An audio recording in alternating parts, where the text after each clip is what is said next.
Paul Dinakaran. ఆయన ఒక సువార్థికుడు. ముందుగా ఆయన గురించి తెలుసుకునే ముందు ఆయన తండ్రి గారి గురించి తెలుసుకుందాం. డిజిఎస్ దినకరన్. ఈయన ఒక బిజినెస్ మ్యాన్ మరియు ఒక క్రీస్తు సువార్తను పంచే ఒక ప్రవక్త. అంతేకాకుండా క్రిస్టియన్ ఎవాంజలికల్ ఆర్గనైజేషన్ జీసస్ కాల్స్ని స్థాపించిన వ్యక్తి. డిజిఎస్ దినకరన్ మరియు స్టెల్లా దినకరన్, వీళ్ళిద్దరికి పుట్టిన వ్యక్తే పాల్ దినకరన్. మరియు ఇంకొక ఇద్దరు ఉన్నారు, ఎవాంజలిన్ దినకరన్, డేవిడ్ దినకరన్. వీళ్ళ ముగ్గురు సంతానం డిజిఎస్ దినకరన్ మరియు స్టెల్లా దినకరన్కి. ప్రజెంట్గా పాల్ దినకరన్ చైర్మన్గా వ్యవహరిస్తూ ఉన్నారు జీసస్ కాల్స్ మినిస్ట్రీకి. తన భార్య అయిన ఎవాంజలిన్ దినకరన్ వైస్ చైర్పర్సన్గా వ్యవహరిస్తూ ఉన్నారు.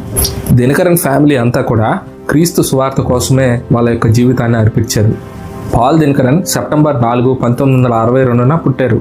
పాల్ దినకరన్ తన యొక్క గ్రాడ్యుయేషన్ అంతా కూడా లయోలా కాలేజ్ చెన్నైలో కంప్లీట్ చేశాడు. ఫిజిక్స్లో తను గోల్డ్